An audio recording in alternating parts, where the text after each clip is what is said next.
but, however, told ZTN that there hasn't been any name change yet. The Secretary General did not say as much in his tweet. The Citizens' Convergence for Change is one of our pillars under Agenda 2021. When changes of that nature happen, they will be announced using the official channels of communication and in clear and unambiguous terms, she said. Now, Joe Mugabe was the ultimate assist maker, always providing the killer pass for his team's strikers. One would assume that Mugabe's death also saw the Kwekwe assist conveyor belt being taken out of service. But that is not the case as far as residents of Mabvuku are concerned. The residents say the Caps United legend's death has awakened the Harare City Council into attending to a sewage problem they have been battling for some months now. Even at this dark hour, they are toasting to another Kwekwe assist. ZTN correspondent Wilson Kakurira spoke to Mabvuku residents. First of all, I want to thank funeral ya Joe Mugabe.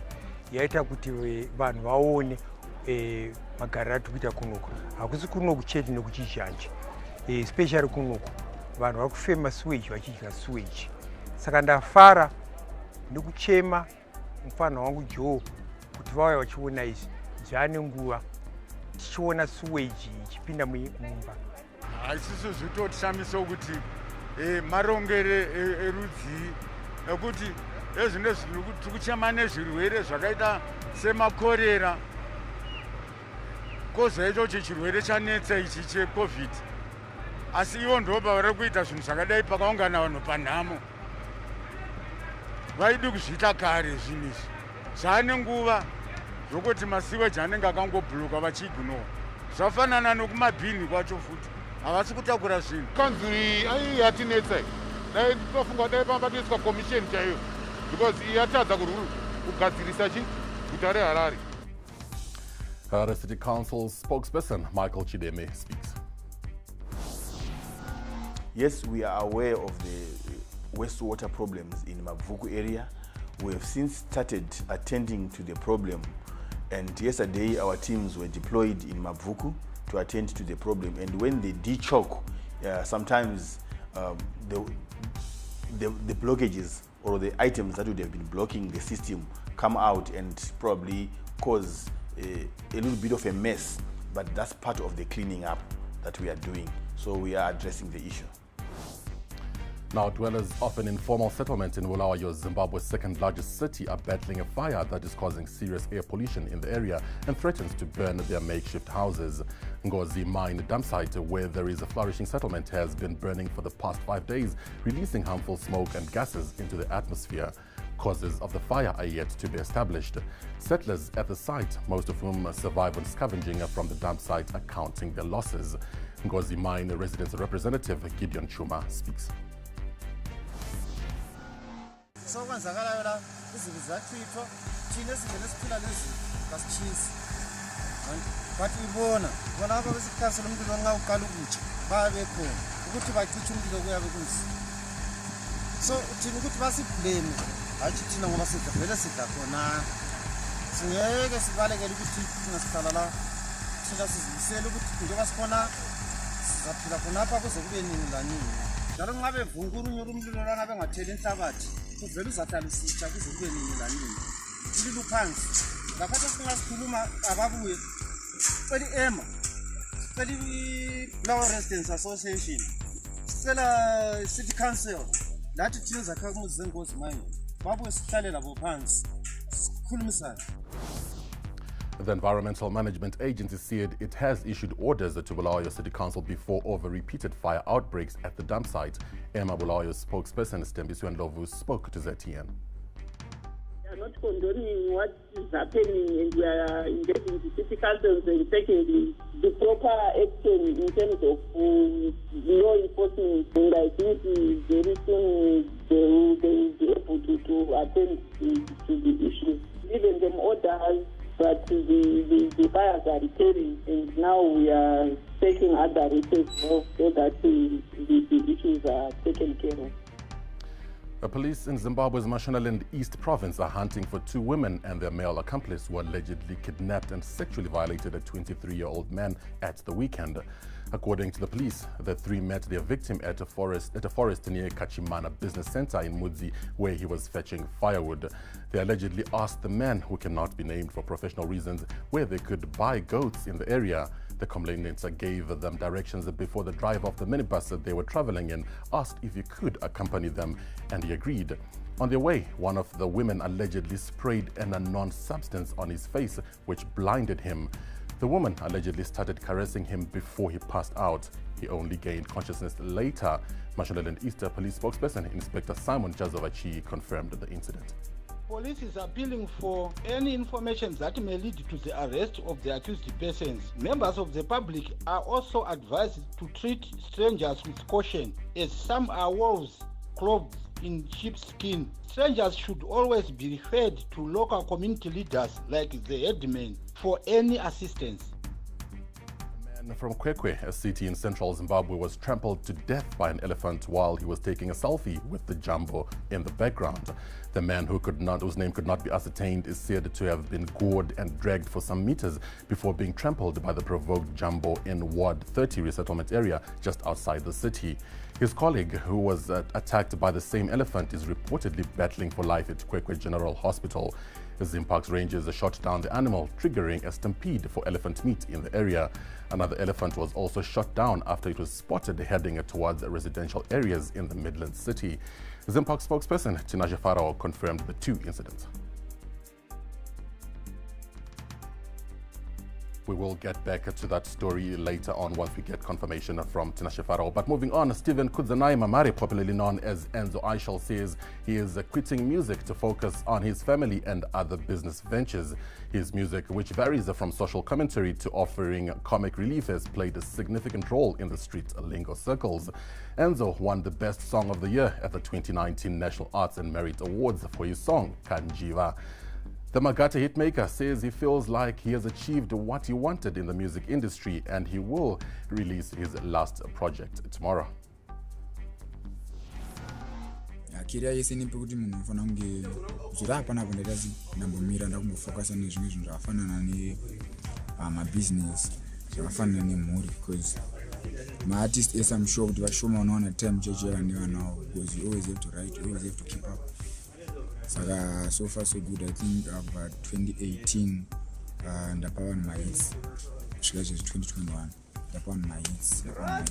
Saka ya time yekuti imboti throat oi finish bye. Now this week started on an awkwardly cold note. Will the cold spell persist into the week? Chief forecaster at the Meteorological Services Department, James Ngoma, is on standby to give us more on the weather. It's been rather cold for the past few days over the southern parts and the eastern parts of the country, with clouds now covering much of Harare metropolitan into Mashonaland East as well as Manicaland and parts of Masvingo province. However, these clouds are short-lived as we're expecting sunny conditions from tomorrow going forward, leading to warm daytime conditions, but it should be cool still in the morning and towards evening. With this is the forecast for much of this week. We were expecting sunny conditions for most of this week, but on Wednesday we're expecting few wind gusts over much of the country, more felt over Masvingo and Manicaland provinces, but it should be still warm by day, becoming cooler towards evening. That's all for our weather and forecast. It's been a pleasure, Zimbabwe. It's back to the news desk. Thanks, James. Now, researchers are monitoring a new coronavirus variant found in South Africa. The C12, which has multiple mutations, has not yet been labeled as a variant of concern. The cases of the variant have been recorded in all provinces in South Africa and 7 countries in Africa, Asia, Europe, and Oceania. Scientists are analyzing how the variant responds to coronavirus antibodies. They're also studying its various mutations and the transmission. Maria Van Kenkov, technical lead on COVID-19 for the World Health Organization, says the variant does not appear to be rising in circulation. A draft law that seeks to amend a 1987 Congolese law regarding the payment of dowry and matters of polygamy has whipped up a storm in the DRC. The proposed law was tabled in Parliament by an MP called Daniel Mbao in June. The lawmaker wants articles in the DRC's family code amended to set a limit on the amount of money a man seeking to marry a woman should pay as dowry. He has proposed $200 for people living in rural areas and $500 for those in urban areas. Now, currently, some parents in the capital, Kinshasa, demand between $3,000 to $5,000 as bride price for their daughters. The MP has also proposed the criminalization of polygamy, a practice that has been carried out by some Congolese for centuries. And the last U.S. military flight has left Kabul airport, marking the end of a 20-year presence in Afghanistan and America's longest war. Officials said the last C-17 aircraft took off with the U.S. ambassador on board after midnight local time on Tuesday. Celebratory gunfire by the Taliban was heard after the last plane departed. Now up next is sports news.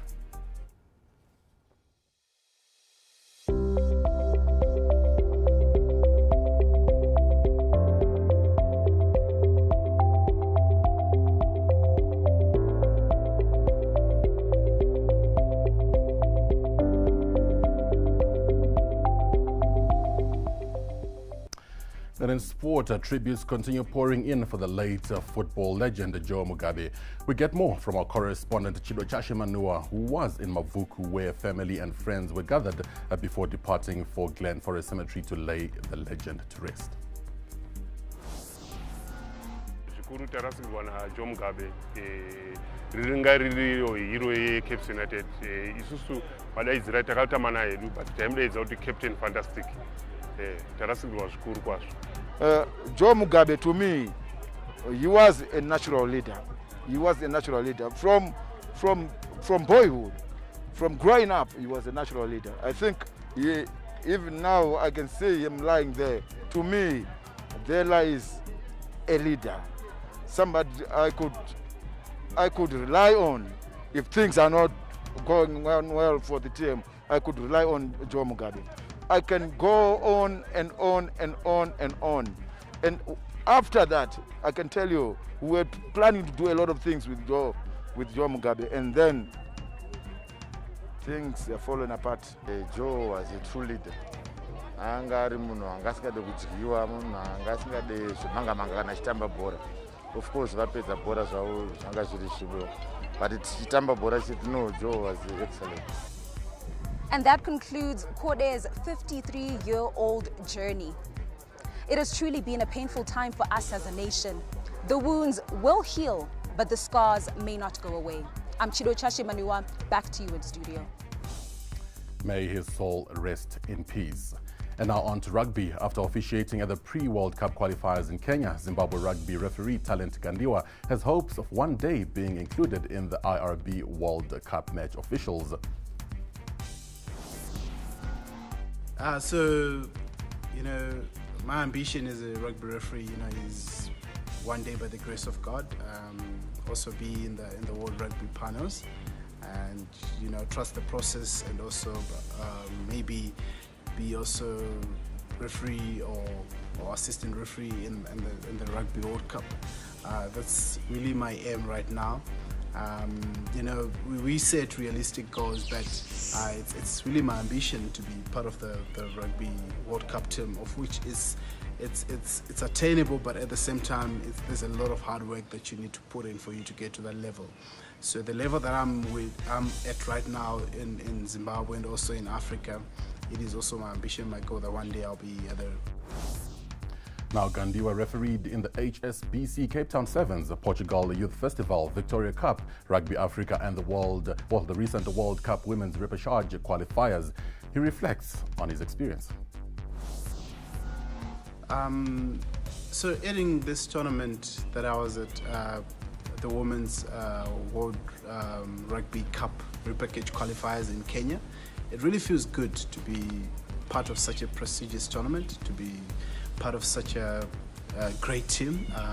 I was with Precious and Sauda Adiru from Uganda, so it really felt really great. And also getting such an appointment this junction time was such an honor for me, adding this World Rugby tournament to my list of tournaments that I've attended this year. So I really feel good about it. Yeah. Well, certainly well done talent to keep flying Zimbabwe's flag high. And of course, you can stay connected with us on Twitter at ZTN News, Instagram at ZTN. Our website is ztn.co.zw.